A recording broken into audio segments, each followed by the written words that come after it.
So he's going to go ahead and have a talk here, and then after this we have two more great speakers coming up. Unlike most of you people, I've been sitting on my butt for 74 years letting other people do the heavy lifting. Those days are over. They're done. It's time that everybody gets involved like you have been. I was out in South Dakota doing farm work for 3 weeks in August. I came back to this and a neighbor filled me in on it, Toby Green. When I read the ordinance, I was outraged at what I read. We fortunately are getting some help. In Pennsylvania yesterday, a federal judge declared the rules that the governors and mayors there have declared as unconstitutional, and that when a virus or any kind of mental health, physical health problem occurs in this country, you do not abrogate your constitutional rights. We got to support those people. There are going to be more suits like that, and hopefully the courts will continue to make that kind of decision. There are 5 words that end the Pledge of Allegiance. We've said it mindlessly hundreds of times. I taught in the district for 33 years. I subbed for 18 years. And so 51 years I've been in the Sheboygan district. And almost every day we would say the pledge. The last 5 words, I never really thought about them. Liberty and justice for all. Every time we say it now, it'll give that a whole new meaning. I watched a video of Adam Payne, our county administrator, out in this very courtyard. I think it was done on August 18th. And during that video, and I'm paraphrasing, he said, well, we don't intend to enforce the ordinance, but we think it's important to have it. And he said, by the way, Chapter 252 of the state statute, Code 252, says we can do this whether we enact this or not, but then you can go to jail if you violate the rules. Then he said, we're not going to enforce it. I want to read line 3 regarding disease control, providing for enforcement of public health orders. Line 18. Recognize that in certain situations, enforcement may be necessary. They're talking about enforcement. I'm going to digress just a little bit because there are words in here that we have to take a look at. I was on multiple negotiations teams over the years in the union. A strange role for a conservative, but I did it. And I helped write language. We tried to make that language clear and unambiguous so that if 10 different people read the language, they would all get the same message. They would all know what it means. What we found out was, in spite of how careful we were to frame the language, there were always people who would interpret it differently. And this was highly specific language. This language that in certain situations, like what, for example, it doesn't specify what those situations may be. It's entirely up to an unelected official, the county health officer, to decide what those situations might be. Enforcement may be necessary. Well, if it doesn't involve me, I might not care. For the first 74 years, I probably wouldn't have. Now I care. I would not probably deem it necessary if it's affecting me. That doesn't describe anything. That gives them carte blanche authority to do whatever they want as an unelected official. In line 21, the county board finds it is in the best interest of the public to create a civil enforcement mechanism for violations of public health orders. He said, we don't want it enforced. Really? Fines of $25 the first time, $50, then $100. And if you're in business, you're in trouble because this has some teeth. They have licensing authority. And if you have a business and you don't comply, they can revoke your license. Try getting it back if that ever happens. It probably wouldn't. You would be out of work. Which way are you heading? I'm going this way. Quarter past? Another statement he made, if there's a significant surge, we might act upon it. A significant surge. What does that mean? He tried to identify what it meant. I believe he said, if our intensive care unit reaches a capacity of 50%, then we might enact some orders. Well, I read the ordinance. It doesn't say anything about a significant surge. It doesn't say anything about 50% ICU capacity. He was making that up as he went to try to mollify you people, to try to play it down so it was more palatable. But he was lying because it's not in the ordinance. He said, we might enforce it. This was in the paper that I read. It might be enforced if there's an egregious violation. Oh my, a big word. He must be intelligent. In other words, if there's a really serious violation, it has to be egregious, then we might enforce it. There's nothing in the ordinance about that either. So again, he was lying. Line 42, the Sheboygan County Health Officer can act upon the appearance of any communicable disease. He tried to sell it as an ordinance for COVID. But they can act upon any communicable disease. And then line 54, may do what is reasonable and necessary. When I read this a week ago, my blood boiled. For the inspecific information, giving them carte blanche authority to do whatever they want to abrogate your constitutional rights.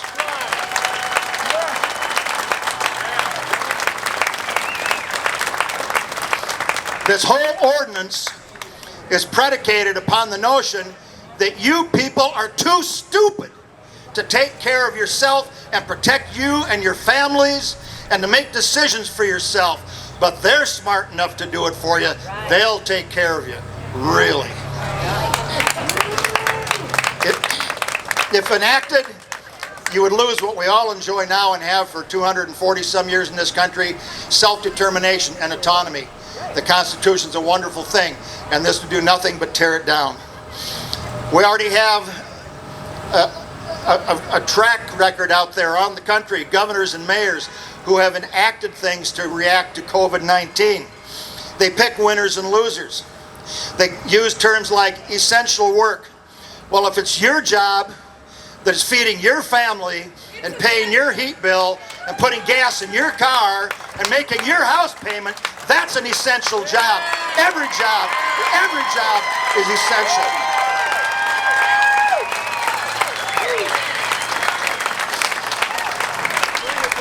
The First Amendment particularly would be gutted. It says we have the freedom of speech. A speech like this in a public forum would not be allowed because we wouldn't be allowed to gather. That's another part of the First Amendment, the right of free assembly and to peaceably assemble. Another part of it is to have grievances heard against the government. You wouldn't be allowed to have any grievance against the government because they aren't doing it. An unelected official would be making those decisions. And the exercise of religion. The First Amendment says we have a right to establish and free exercise of religion. In 1963, of course, Madeleine Marie O'Hare, she got the Supreme Court to change that to from religion.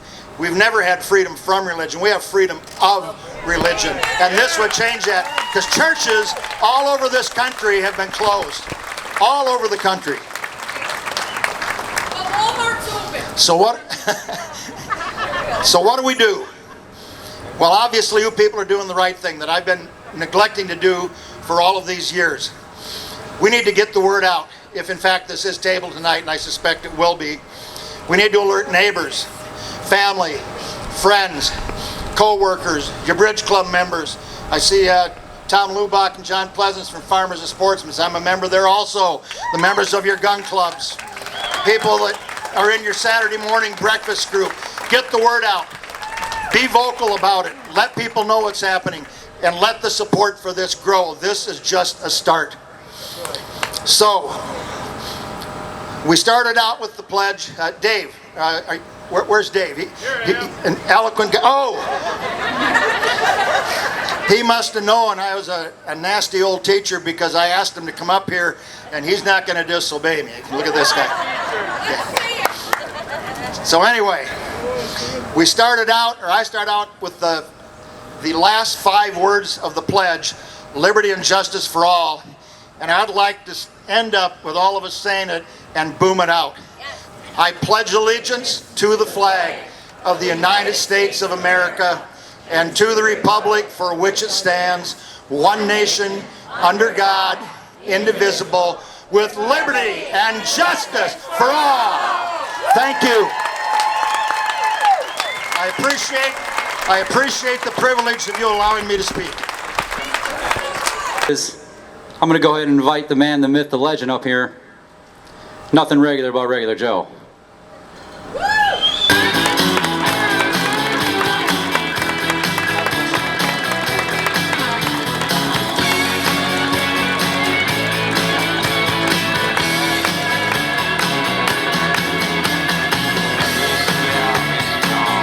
Good afternoon, Sheboygan. Welcome to my merry band of regulars. I want to thank everyone that put this event together. It is amazing. I only have a few names. Kip Ertl, Lucy and James Goldbeck. That was James just there a minute ago. Everybody from the Sheboygan County for Freedoms and We Are Sheboygan. Let's hear it for all these great people that have put this event together.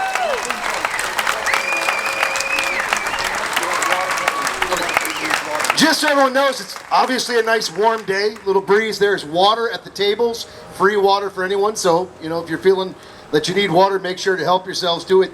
I want to start out by, first of all, just saying, look, I know you're probably a little disappointed because one-term Tony's not here today. He was here 2 days ago without a mask on. So I'm not going to wear one either. Not that I would have anyway, but at least maybe he's catching on. So. Yeah, but he looks better with a mask.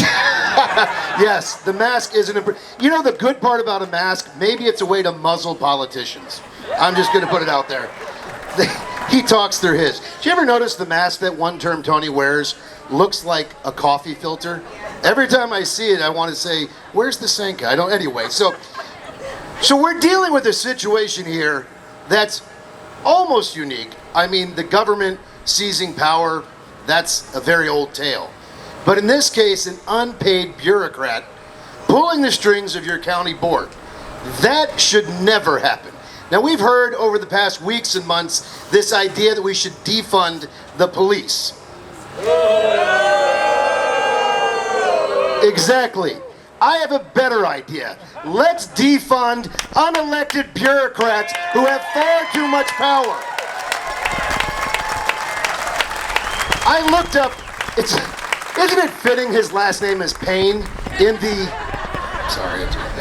Adam Payne, it's a rated G show, so I'm not going to say what I want, but it's not, God has a great sense of humor that he would pick a man named Payne that would give us so much pain. But look, his professional career, as I looked at his bio, what I could find, appears to be that he likes to live off of your tax dollars.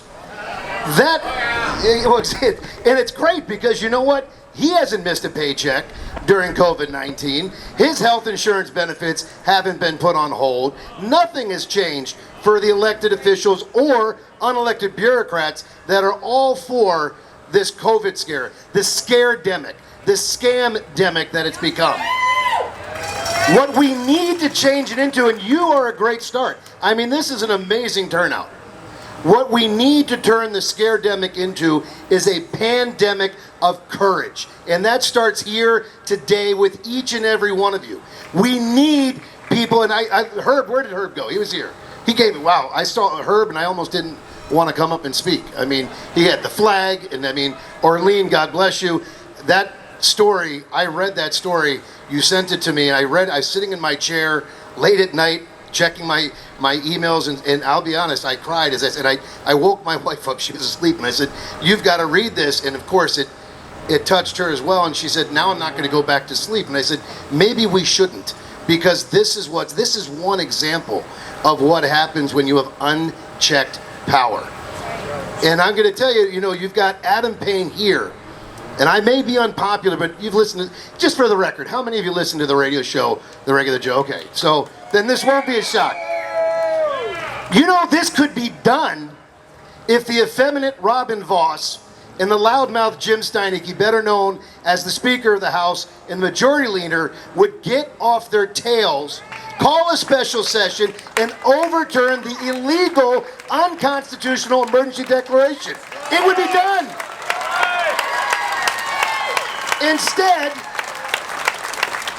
Instead, they have people call and harass me, which I just look at it as sport at this point, to tell me how I'm hurting the November election because I'm pointing out they're not doing their job.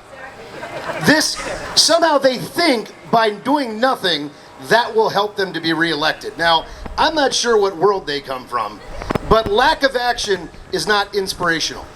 We look at what our president has done, we look at what good elected officials are doing, standing up, that's inspirational. What the people of Sheboygan are doing here today is inspirational. Because you're dealing with powers that don't want to be checked. Yes, they should vote to file it. That does it away for 2 years. I think I heard one of the speakers earlier, I think it was James, said, you know, but one of the tricks, by the way, is they say, well, we're filing it. And then they just write a different resolution that's a little bit different, slightly different language, and they file it as a new resolution.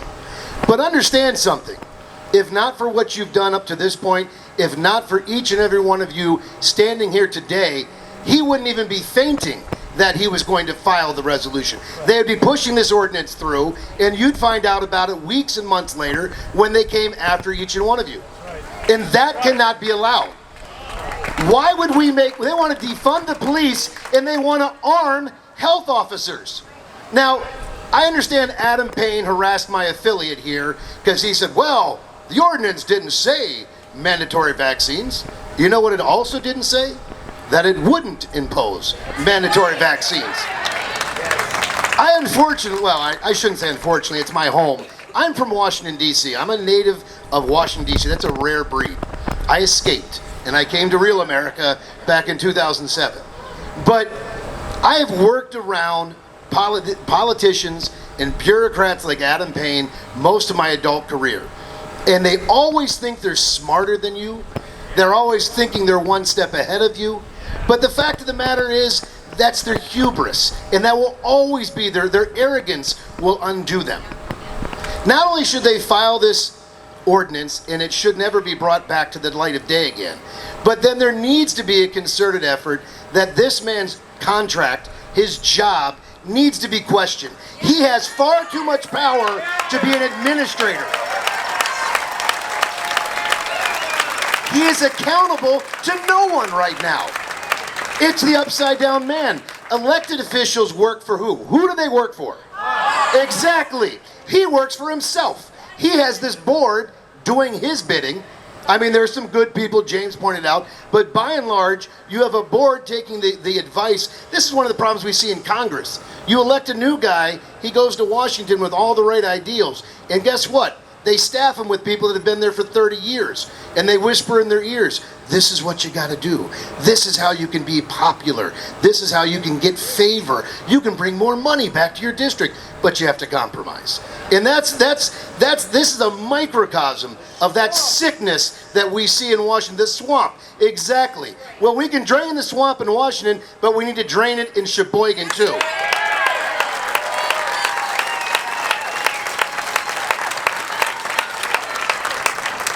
Now, I don't think they mentioned this, but the numbers. Okay, so the spike. Now, does everyone remember it seems like years ago at this point, but it was only in March. I mean, really, has 2020 been the longest year? I mean, my goodness, could it? My son, Regular Joe Jr. is here, and he sent me an article that they think they found life on Venus, and he said, come on, 2020, just be done already. What does it take? It is the longest year in history. At least it feels that way. But they talk about in this ordinance, well, if there's a spike. So far in Sheboygan, since March, there have been 12 deaths that they report are from. Now, I don't know if that includes your husband, because obviously that number is not correct. But they're saying, but let's just use their fudge number. Let's say it's 12 people in all of this county. How many people since March have died from heart attacks? How many people have committed suicide from abject depression by being cut off from all of humanity, being told they can't hug someone, they can't shake a hand, they aren't smart enough to decide whether they can go to church and worship God, but you can go to Walmart? What in the world? Why aren't those numbers being reported? And the reason, it's a simple answer, they don't want you to know. Let's start counting the number of police officers being attacked, shot, and injured by Black Lives Matter. Where are those numbers? Put that on the news every night. Where are the Green Bay Packers who are giving money and supporting Black Lives Matter, giving money to Planned Parenthood. What in the world is a football team doing this for? Why are they coming out? Exactly. Why aren't they getting on the news and talking about these two deputies in LA that were ambushed? A 31-year-old woman with a 6-year-old son who's praying that his mother will live. A 24-year-old deputy that did nothing but serve. Shot, and it's being celebrated by the very group they claim somehow wants equality. That's not what this is about. This is, I'd call it the slow boil of the frog, but they've kind of turned the temperature up, of our freedom and our liberty. We can do it at the ballot box. We can do it this November. We can do it in 2 years. James mentioned when these county board supervisors are up for re-election. We can do it through the simple fact that your taxes pay their salaries. And they better live. You know, Donald Trump's president. Now, I did some videos back in 2009. Yes, he is. Yeah. Imagine if Kankles was president right now. That would just be so unpleasant to consider. But I did some videos way back in 2009 when the idea of Donald Trump being wasn't being talked about. And they're called the For Real videos. And I used to end them with the fact that you have to be informed and get involved. And speaking of elected officials, I said, and if it doesn't work, pull a Donald. You're fired. Which back then had a whole different meaning than it does right now. And now, again, this is where the difference is. Our founding fathers had no choice but to put everything on the line, including their lives. God, I pray we won't have to do that again, because we now have mechanisms to avoid the physical battles by waging the battles at the ballot box and by making unelected bureaucrats accountable for the actions they take. Because look, he does officially answer to people in this county. And if he doesn't do the job, you have the right to replace that person. And based on what I've seen and what I've learned about Adam Payne, he needs to be a distant memory for Sheboygan.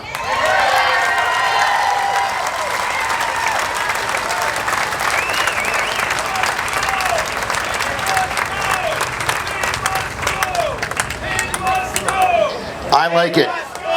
Relieve the pain. You know.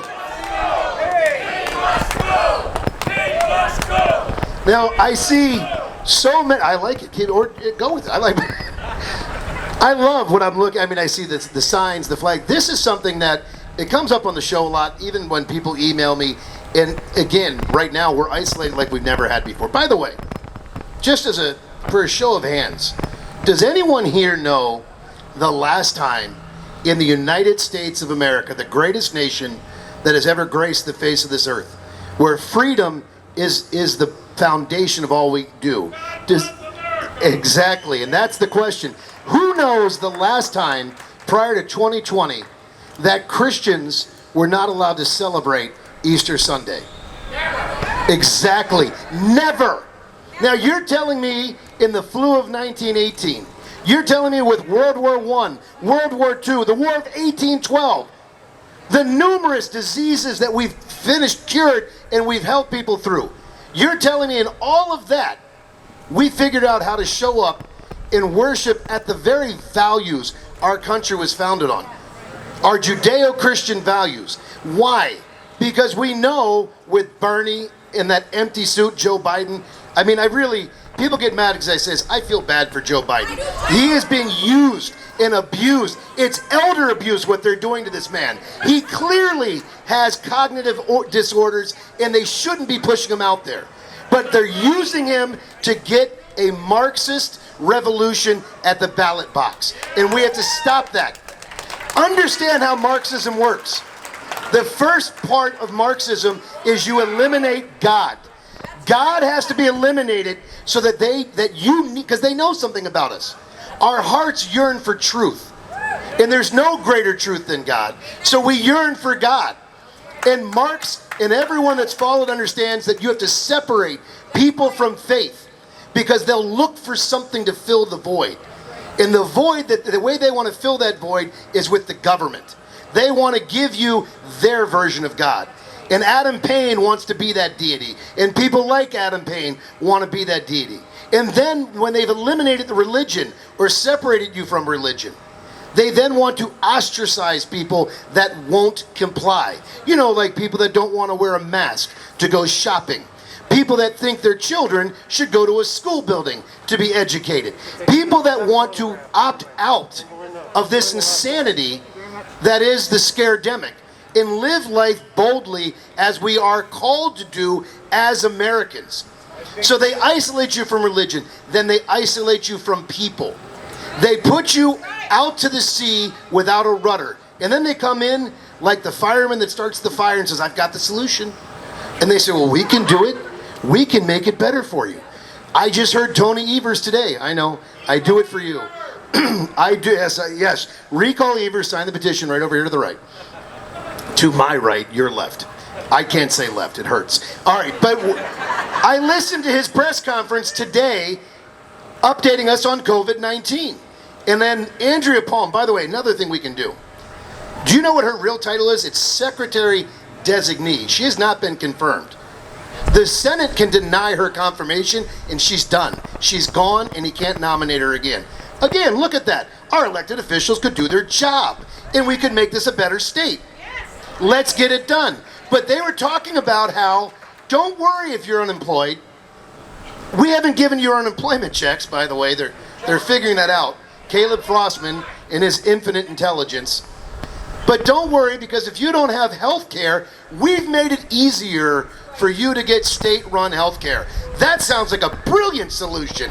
Because, I don't know, then you're dependent more on the government. And what happens when you're dependent on the government? They can control you.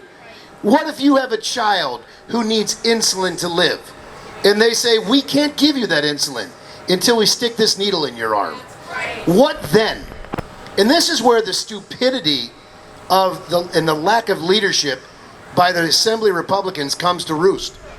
Because if we fight the little battles, like an illegal masking mandate, like this illegal emergency declaration, like Ordinance 3, when we fight those now, we prevent the need for a bigger battle later.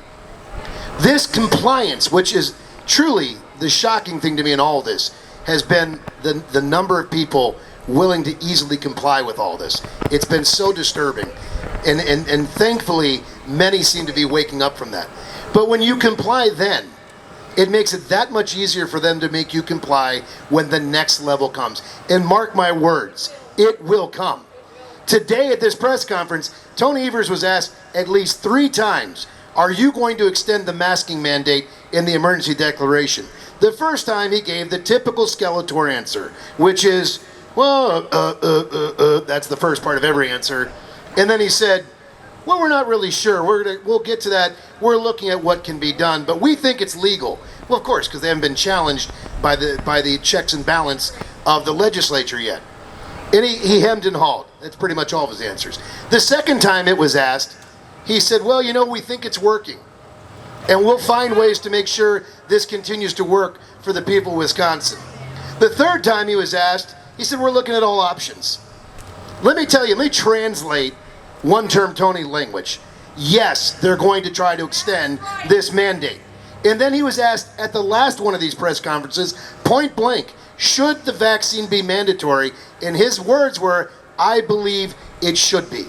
There was no hedging on that whatsoever.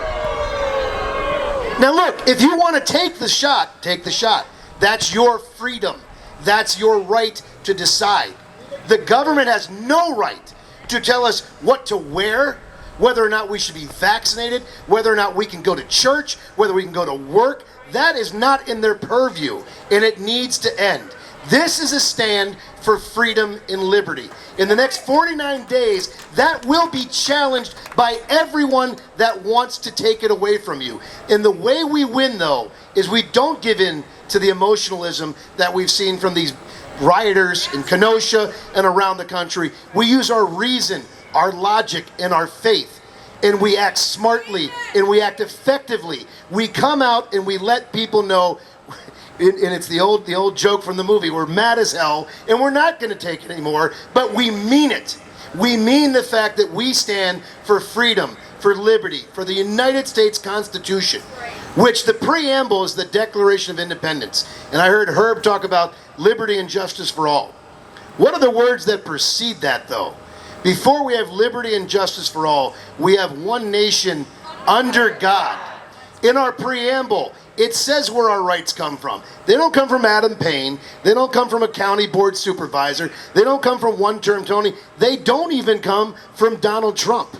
In our preamble, it says that our unalienable rights are granted to us by our Creator God. And that's what makes them unalienable. That's what we stand on. And that's how we move forward. And we tell people, you know, we're opting out and we will live life boldly. It's not a matter of just surviving, but thriving in these great United States. Here in Sheboygan, here in the state of Wisconsin, we can make the difference. When we stand up in numbers like we are today, they won't ignore us. And we are smarter. We don't need to create violent revolution like the left does.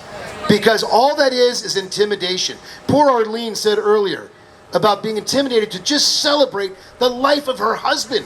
That's despicable that anybody would talk to a widow that way. That is not America. That, for all of their talk, what are the 3 R's of the left with this presidency? Russia, recession, and racism. Now let's think about it. The scaredemic finally gave them the recession. Racism. You want to talk about racism? Racism is when you tell people that one group is better than another. And that's what Black Lives Matter does every day. That is bigotry, and it's ugly. Look what it's bred in this country. All Americans have equal rights. It doesn't matter. What did Martin Luther King say? It has nothing to do with your skin color. It's the content of your character. If you throw a brick at another human being, you don't have any character. And you should pay for what you've done. That's what it comes down to. So if we're going to fight, we fight smarter. We make sure. Mark Lauder was on my show, a guy from the Trump campaign. He had the simplest, greatest idea. There's probably, 300-400 people here right now. If each of us brings someone legally that is able to vote, that I always put that in there for anyone that might be here from the left. We do things legally. Legally allowed to vote, that didn't vote for Donald Trump in 2016. If each one of us brings one person to those voting polls on November 3rd, that will be a landslide that might rival Ronald Reagan in 1984, and he won 49 out of the 50 states back then. We can do it. It's not up to elected officials. It's up to our work, you and me, and our source of hope is not in any human, but in the eternal source of hope that will never fail us. Thank you very much, ladies and gentlemen. God bless each and every one of you. God bless America.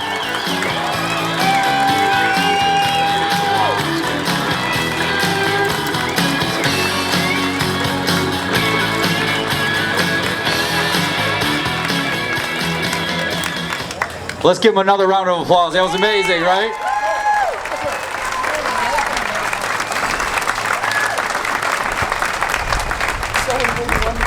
I'm just going to talk for a few moments, and what we're going to do is sing a Star Spangled Banner.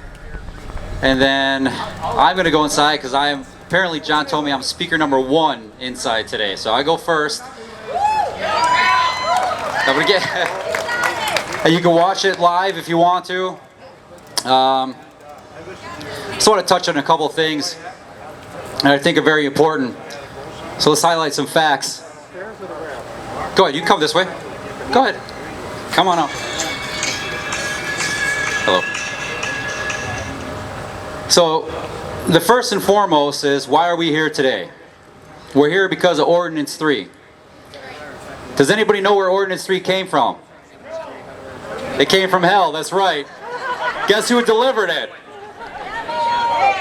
Mr. Adam Payne. It's very unusual. Typically what will happen is a department head or a county board supervisor will then propose an ordinance, because after all, these ordinances should be helping our community, right? But instead, this was rushed through in a last-minute meeting by Mr. Adam Payne. So this Ordinance 3 came from a non-elected official. We can't stand by and let this kind of stuff happen.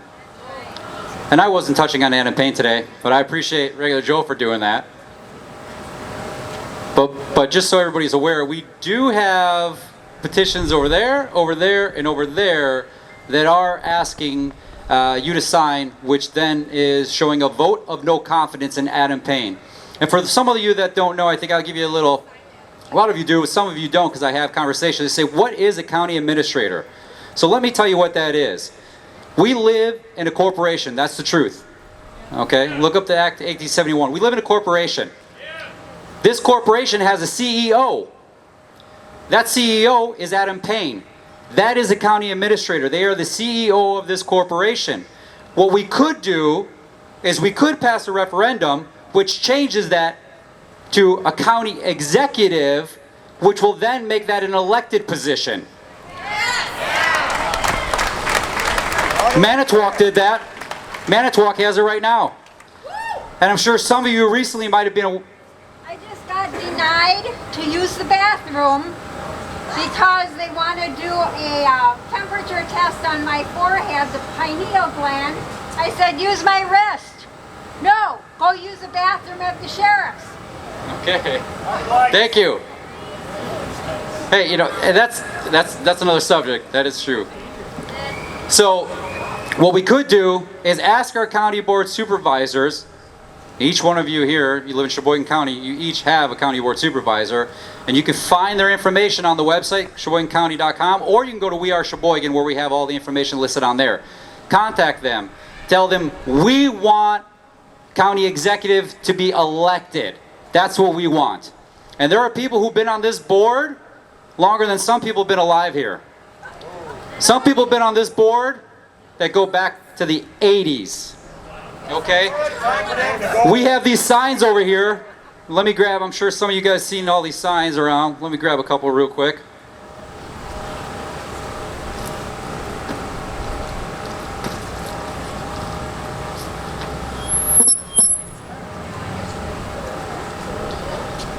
And just so everybody knows, the smaller signs, hey, here we go. This is one of the good guys right here. It's one of the good guys. Hey, here's another good guy behind him too. You know what? I just want to say one thing. People are, 2 minutes. Oh my gosh. No, I'll keep 30 seconds. You guys will make a difference. Your voice exists in me and a few other supervisors. And you know what? We're going to fight for you. That's Mr. Jacob Immel, in case you guys are wondering. Jacob Immel. So could you see the sign? Reader's Digest, 1997. Do you see this? Something's happened. I got a feeling it has to do with who's been elected since then. And by the way, the small signs that you see in the yard sign over there, if anybody wants to buy those, they're $10 at our cost. So just pick one up, bring one up to the table, and then you can take it home. COVID, 99.98% survive. Stop the fear. This is what we're asking you to do. That ordinance doesn't stop the fear, it spreads the fear.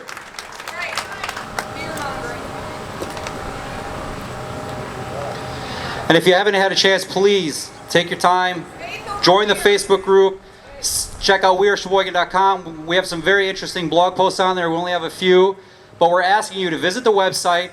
We're asking for volunteers if you could help out, whatever skill set you have. This is just the start today. A lot of people think this may be the end. This is the beginning. This is where it starts right here. And so we're looking at each one of you. If any way you can, I know a lot of you have come up already.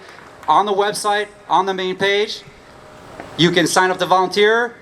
You can sign up to stay in the loop for what's going on. But we have an interesting article on there that was originally published by WHBL, and it was interviewed from Adam Payne. So please take a look at that article when you get a chance. We kind of dissect in there exactly how the manipulation, how the deceptive tactics, and how they're applied. And I think it's important for everybody to wake up to that. So now what I'm going to do is we're going to have an amazing singer come up here. I know I'm talking her off, but it's good. Please introduce yourself. I'm Sarah Stressner from Sheboygan Falls.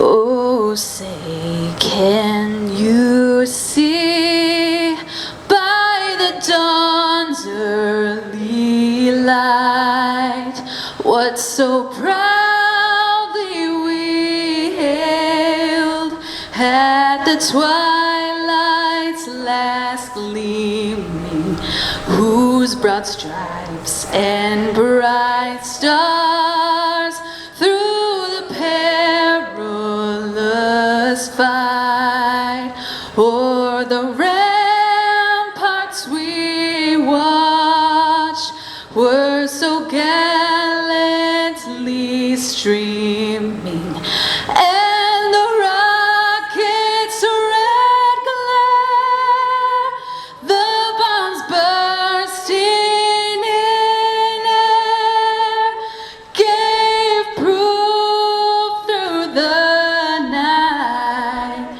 that our flag was still there. Oh, say, does that star-spangled banner yet wave o'er the land of the free and the home of the brave?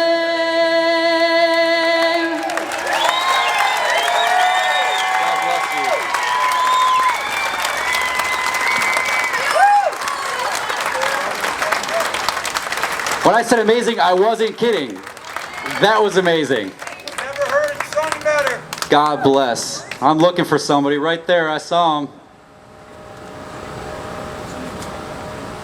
We're going to have a prayer, and then we're going to conclude right now. And then we're going to see what happens in there. And just to remember, what we're looking for is a vote yes to file. And if there's some snakish stuff in there, and they go to propose to pass it, then we want them to vote no. So be careful. If they say yes or no, make sure you know what they did in there. All right? Please tell us who you are. All right.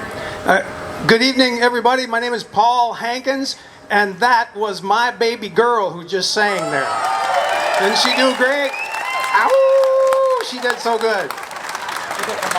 She did so good. She did so good. It's so wonderful to see everyone here. I want to thank. How many were here for the first rally? Aren't you glad? Aren't you glad I'm not using my bullhorn?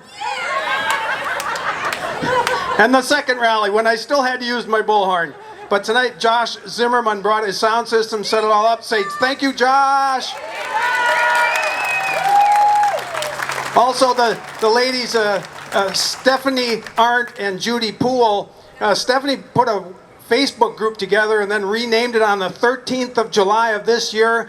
And she said, Judy, could you help me administer this? And Judy said, well, I suppose you only got 70 people on it. I just asked them, they've got 1,900 people on Sheboygan County for Freedoms right now. How many think we ought to try and double that and get Judy an assistant? Right? Hey, can you let them know that we can't? Can you let them know? I apologize. We're going to let them know. There were 42 seats available inside. I was supposed to tell you this a few minutes ago. I apologize. So if anybody is going to go inside to watch this, now's the time to start walking inside to do that. And there was a max, I think it was 42 at that time of. So you probably have to give up some kind of freedom to go inside there. After all, it's your government. Wait a minute. Anyway, so please, if you want to go in, go on in. And we're going to pray. And this strikes me. I struggle as a person of faith with understanding how to strike a balance between being heavenly minded and earthly good. Does anybody else here have that same struggle? And I know that there's an important concept here that we need to remember. It's not political power. It's not by might. It's not by power. It's by my Spirit, says the Lord. And it is 2 Chronicles 7:14. It is the people of God that are called upon to humble themselves and pray and turn from my wicked ways, our wicked ways. Because in some ways, we've got exactly the government we deserve, and that's not a good thing. So I want to challenge myself and us to be people of prayer and action, like the people that Nehemiah used, where they had a trowel and a mortar in one hand and a sword in the other. And they did both. Join me in prayer, please. Heavenly Father, we are so grateful to you for the freedom that we enjoy.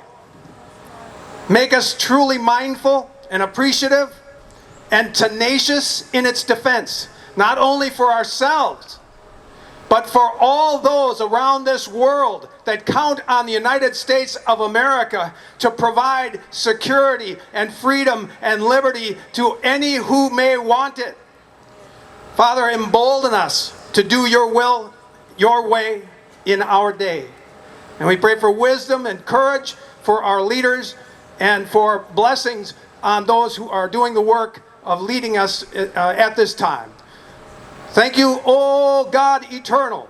We pray it all in the name of your Son and our Savior, Jesus Christ. Amen.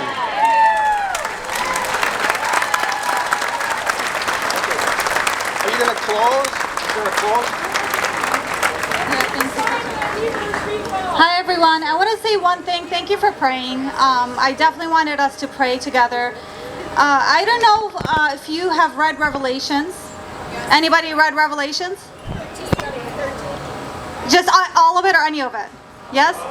Okay, great. Do you know the verse in Revelation 21? How fear is actually their tactic right now to make us scared, okay? This is a spiritual struggle right now. For them to make us fearful is to keep us out of the heavenly city. Did you know that it says even the fearful will not enter? Don't walk around and be afraid. God gave us a power of strength and might. And touching on that, anybody that doesn't know the Lord and does not have a Bible, I have some free Bibles on the tables. Just grab it, okay? I encourage you to take it only if you don't have a Bible. Leave it to those that need one, okay? Thank you so much all for being here, and thank you for Sheboygan County for Freedoms. Stephanie and Judy did so much work, and all of you did too. I don't know everyone's name that helped, but thank you. Anybody else want to say something while they're inside? God bless us all.